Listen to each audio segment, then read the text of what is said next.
Hi everyone, this is going to be a video documenting the install process for an electron analog HDMI adapter on a PS2 Slim. This adapter, unlike something like the RetroGem, is designed to tap into the component analog signal from the PS2, whereas the RetroGem would be a digital signal. So in this video, we're just going to walk through the install process real quick, as well as go over some comparisons between composite video output. So I hope you enjoy this video. Personally, I think the PS2 still looks excellent on a CRT, even over composite cables. However, when connecting to an HD television, the image ends up looking a bit blurry. In this example, the PS2 is connected to a RetroTink 4K over composite. Notice the blur and artifacts on the edges of objects. The Electron Analog aims to improve the quality of the picture by using the component signal from the PS2 motherboard and sending that out through an HDMI port. This allows for easier access to modern televisions. And most importantly, the Electron Analog only costs $19 on Electron Shepherd. In this video, we're going to go over the install process in a PS2 Slim, as well as compare the results with composite. Let's go ahead and start the install. With the PS2 opened and the motherboard flipped over, we're going to go ahead and remove the Ethernet port from the console. This is done so that we have a spot for the HDMI on the back of the console.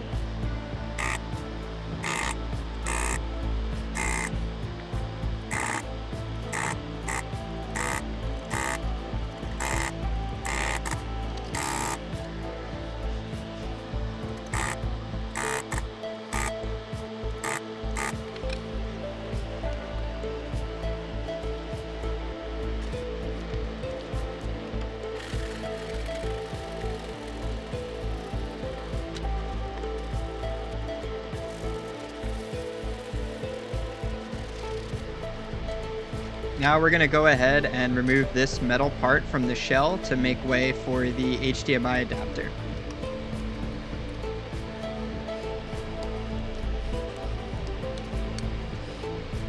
With the metal shell all set up for the adapter, we're going to go ahead and solder the component wires that we will be connecting to the Electron Analog. So we're going to be using this diagram and just following that, making sure that all the wires are soldered in correctly, and we are also using different color wires so we know which ones go where when we flip over the board and put it on the Electron Analog.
And now I'm going to thread all these wires through the hole that was where the Ethernet port was.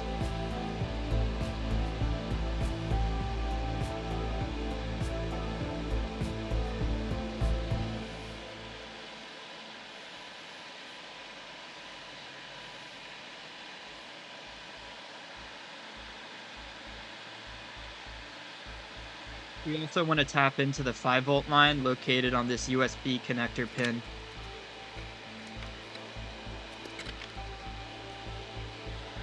So I designed this 3D printed mount that will be used to fix the HDMI adapter into the console, so that way we don't have to worry about it moving around when you try to plug it in, and it just makes for a much cleaner installation. So this adapter is designed to screw into the screw hole that is near the heatsink. It's not really a screw hole actually, but it kind of works out that it's able to screw in there. If you do this, you want to make sure that the screw is not too long because you don't want the screw to go into the motherboard.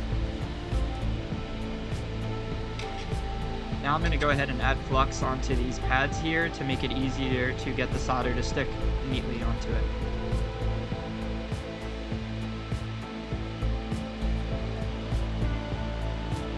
Another thing to note is that there's these little solder pads on the device itself that determines whether it's taking a component signal or not. Here's the picture of it. You just want to make sure that you do the pads the way that you want this to be configured. And now we're just going to go ahead and solder in the wires to the correct zones.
That way the PS2 hooked up and connected to the screen. We're going to go ahead and just do a quick test and make sure the HDMI is working properly.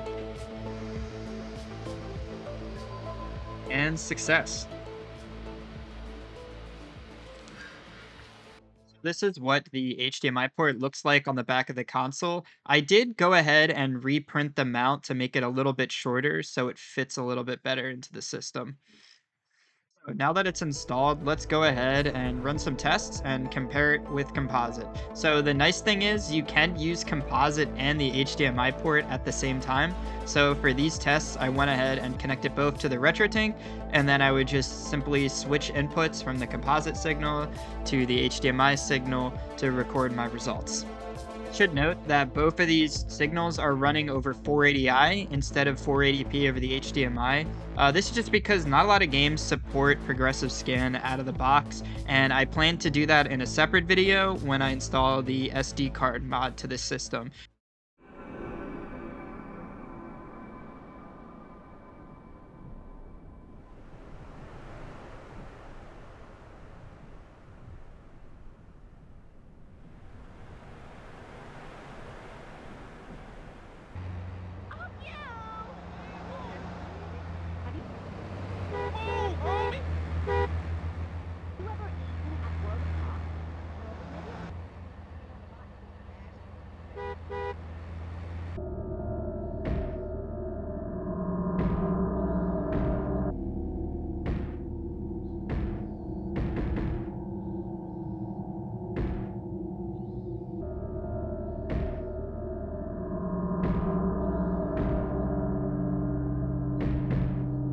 And that concludes the HDMI install on this PS2. Overall, I'm quite pleased with the quality.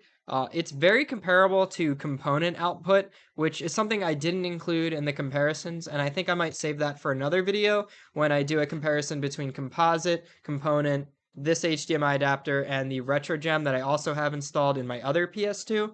But overall, for the price, $14, you get a really convenient HDMI port on the back of your console. It's pretty dang good, so I'm quite pleased with it. But if you're interested in consoles like these, or even just regular repaired consoles, I sell those on my website at bunsrepairs.com. I also do install services as well, so if you're interested in getting an HDMI adapter, I do those too.